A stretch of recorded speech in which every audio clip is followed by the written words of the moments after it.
Una escena muy bonita, pero no, la belleza visual no corrige las deficiencias del guión. Conflictos, argumentos, desenlaces, nudos, elementos narrativos que como corrientes de aire se entremezclan entre ellos hasta formar un vendaval uniforme e imparable al que llamamos historia. En el centro, ahí, en la calma conocida como ojo del huracán, un individuo, un personaje diseñado para guiar al espectador. Un personaje que pese a no ser dueño y amo del entorno, reacciona en base a lo que éste le permite experimentar y lo afecta. Un protagonista cuyo avance permite que todo el huracán se mueva, hasta que llega el momento en que éste se apacigua y se desvanece en una conclusión.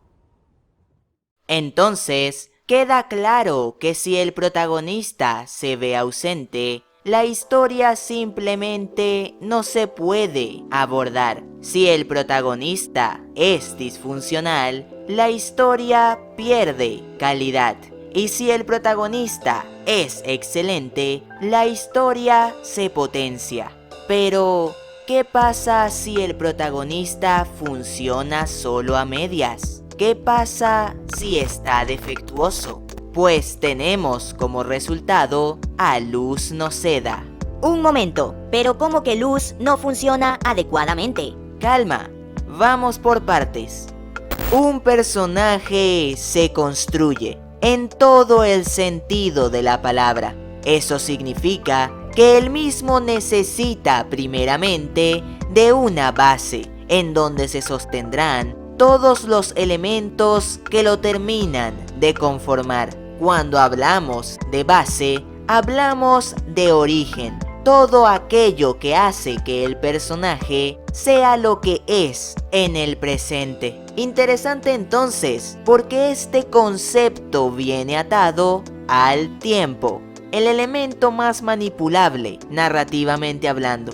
The Owl House se decantó por la opción más común de ver y de hecho la más funcional. Decidió iniciar su narración en un punto temporal donde la base del personaje ya está planteada, pese a que nosotros no la conozcamos aún. Luz se nos presenta con una personalidad ya definida, un conjunto de actitudes que alcanzan un mayor sentido cuando conocemos esta tragedia. El padre de Luz falleció, generando en ella un trauma que, sumado a su gusto por lo socialmente entendido como raro, la lleva a rechazar la realidad y a refugiarse en la fantasía. Es más fácil para la joven Luz ignorar lo tangible y centrarse en lo irreal, porque así evita el dolor que implica vivir en este cruel mundo. Con esa premisa se justifica perfectamente todo el planteamiento visto en la primera temporada. ¿Por qué Luz hacía tantas rarezas? ¿Y por qué no tenía amigos en el mundo humano? Porque rechazaba la normalidad. Ella estaba tan enfocada en la fantasía que intentaba con todas sus fuerzas que ésta formara parte de su realidad. Actitud subconsciente que la llevaba a sabotearse a sí misma al momento de relacionarse con otros. Por ejemplo, la obra de teatro. Luz no es tonta. Sabe que el guión no indica que haga todo ese show, pero aún así lo hace. Rechaza la aburrida obra. Quiere agregarle actitud. Quiere agregarle color. Quiere que todo se sienta como se debió sentir en la historia ficticia. Esta clase de actitudes claramente generan rechazo de parte de los demás. No porque sea rara o porque le gustan los libros de fantasía, sino porque se ve ausente de este plano físico lógico. Luz vive en su propio mundo mental y nadie puede entrar ahí. Más adelante tocaremos el tema de la base del personaje nuevamente, pero por ahora quedémonos con el hecho de que la misma es lo suficientemente funcional como para justificar el por qué Luz pudo adaptarse también a las Islas Hirvientes. Este mundo para ella es fantasía pura, es interesante y por eso se abre a él. Logra formar vínculos reales con el lugar y con la gente porque está dispuesta a entender el lugar y a la gente. Si se hizo amiga de Willow y Gus es porque estaba interesada en conocer a brujas de su edad. Si ingresó a Hexside es porque estaba interesada en aprender magia. Y si has llegado a este punto del video, es porque te está gustando lo que estás viendo. Así que no dejes de apoyarme con un buen like y tu suscripción. Eso siempre se agradece. La cuestión es que al llegar a las islas, dejó de encerrarse en sí misma y comenzó a explorar esta nueva realidad, dejando ver una faceta de su personalidad más consciente de sus alrededores y no encerrada en ideas que solo existen en su cabeza. Nueva actitud que la llevó a adecuarse. Se volvió una joven bruja hecha y derecha.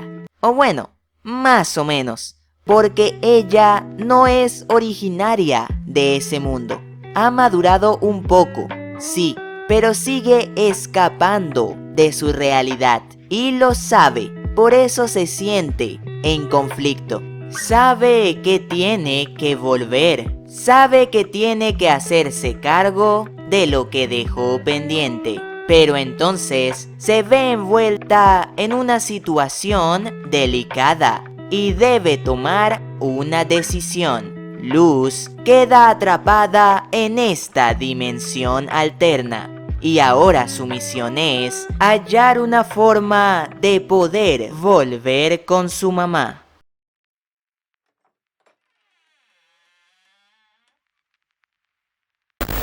Luz entonces se topa con la pregunta clave. ¿Y qué vas a hacer? O mejor dicho, ¿quién quieres ser? No tiene una respuesta. Sabe que halló en las Islas Hirvientes un lugar al que llamar hogar y sabe que debe atender aquella realidad humana que dejó de lado. Pero, ¿y luego? Se da cuenta que no tiene ambición, no ve hacia adelante al futuro porque apenas y está aprendiendo a lidiar con el presente y con ella misma. Decide darse tiempo, seguro llegará la respuesta en algún momento. Y aquí es donde se empieza a desmoronar todo. En este punto de la historia, lo lógico es que ella comenzara a explorar su ser, en busca de algo personal, no circunstancial, que la motive a seguir adelante. Desarrollo que debía alcanzar su clímax cuando volviera a reencontrarse con su mamá. Pero esto no fue así. El desarrollo de Luz queda pausado y su papel en la trama solo se limita a ser el punto de vista que nos guiará en lo que queda de historia. La trama general consume al personaje. Luz se ve reducida a un objetivo andante: volver al mundo humano y derrotar a Velos. Objetivo que además no haya una resolución por las acciones del personaje, sino por, sí, adivinaron, las circunstancias. Y afortunadamente el momento madre-hija que fue prometido aconteció. Pero la resolución final a la que nos guió esta conversación es simplemente absurda. Solo quería ser comprendida. ¿Saben? Hay un anime que les recomiendo ver. Se llama Mairimashita Iruma-kun o Welcome to Demon School Iruma-kun o Bienvenido a la escuela demoníaca Iruma-kun o... Bueno, ya entendieron. Trata de un chico que termina en una escuela en el infierno. Comedia ligera, personajes carismáticos y el mejor chip que he visto en mucho tiempo.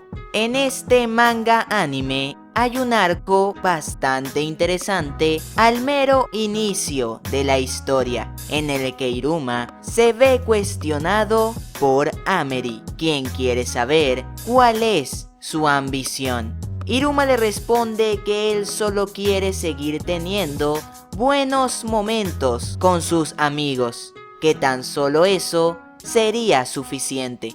Pero Amerie le reprende, diciéndole que ese tan solo es un ideal vacío, y remarca que existe una diferencia entre un ideal o un sueño y una ambición. A Iruma le cuesta un poco entender a qué se refería ella, pero con el tiempo lo capta. Y es que una ambición es básicamente un corazón emocional. Es aquello que le da sentido e impulsa todas tus acciones. Visto de forma práctica, podríamos decir que la ambición es un macro deseo que abarca otros micro deseos. Iruma inicialmente solo tenía un micro deseo: pasar tiempo de calidad con sus amigos. Por eso Amerie lo impulsó a pensar en grande y alcanzar un macro deseo, que al final fue subir de rango para ganarse su lugar en el infierno. Ambición que además le permitirá cumplir su microdeseo inicial, ya que si se gana un lugar en el infierno, se gana un lugar al lado de sus amigos. O sea, su objetivo principal es lo que lo lleva a cumplir ciertos deseos más pequeños. Si esto quedó claro, es necesario que haga la extrapolación con The Owl House para que se entienda mi punto. Bueno, igual lo haré. En Hunting Palisman se nos deja claro que los palismanes reaccionan a la ambición de su portador. Para ganarse el cariño de Clover, Willow dice, y parafraseo, quiero ser fuerte y sabia para proteger a quienes amo. Ella no dejó en claro a qué se va a dedicar o qué le depara su futuro. No lo hizo porque no lo sabe, pero tiene la seguridad de que lo que sea que haga va a ir en beneficio de hacerse más fuerte y de obtener la capacidad de proteger a sus cercanos. Y aunque ellos son más literales con la profesión que quieren ejercer, ocurre más o menos lo mismo con Gus y con Bosha. Demuestran su espíritu y su determinación. Demuestran aquello que los define y por ende aquello que definirá su futuro.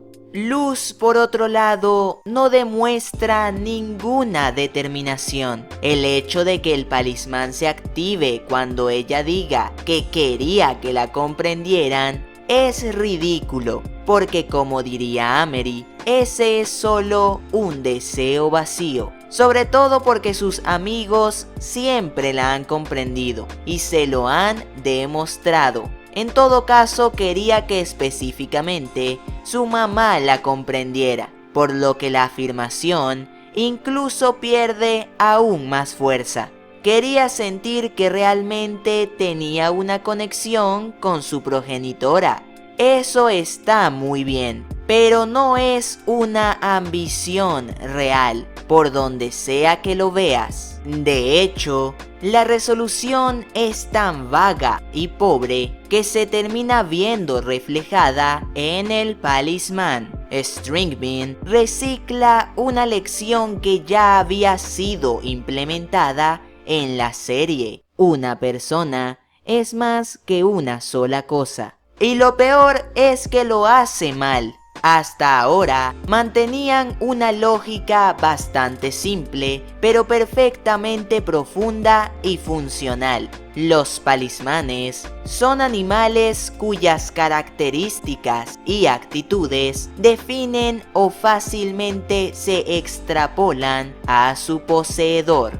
Gus tiene un camaleón porque son animales cuya característica principal es su camuflaje, también entendida como su capacidad de generar una ilusión visual. Willow tiene una abeja, no solo porque las mismas se relacionan con la flora, sino además porque son animales tiernos y fieros que se caracterizan por ser fieles a su colonia. Amity tiene un gato porque este animal representa la independencia, la agilidad y la fuerza intelectual. Comparado con esos ejemplos que acabo de dar, eso de ser un animal cambiaformas es una idea floja que solo demuestra que Luz no posee un concepto que la defina. Intentan salvar al personaje diciendo que es todo, pero realmente no es nada. Una escena muy bonita, pero no. La belleza visual no corrige las deficiencias del guión. La base del personaje funciona. Su primer arco de desarrollo funciona. El resto simplemente no. Aunque ya que sacamos el tema de la base del personaje nuevamente, jejeje. Bueno, mantengo lo que dije con anterioridad, pero no puedo dejar de mencionar que de hecho esta base también se nota incompleta. Y es que no solo el trauma es lo que define a un personaje, su etnia, su estrato social, la personalidad de sus padres y familiares, sus gustos, sus destrezas, sus carencias. Esos detalles conforman una personalidad y Luz carece de casi todos. Se supone que es latina, pero lo único que hace para aludir a ese lado suyo es decir frases en español de vez en cuando. Se supone que le encanta el anime y las historias de fantasía, pero solo demuestra su fanatismo por Asura. Te dicen varias veces que le gusta la taxidermia, pero casi nunca la vemos disfrutando de ese hobby. Y lo peor es que eso es todo lo que te mencionan o dan a entender de ella como persona. Nunca intentan decir o insinuar en qué es buena y en qué es mala, qué se le hace fácil y qué se le hace difícil, o qué tanto conoce y qué tanto desconoce. Parecen nimiedades, pero la ausencia de estos detalles pesan en el personaje y le quitan profundidad. Un personaje se construye en todo el sentido de la palabra, y mientras más indagas en Luz, son más las piezas faltantes que logras notar. Un trabajo a medio hacer, un trabajo deficiente es. Adiós, Muggles búhos.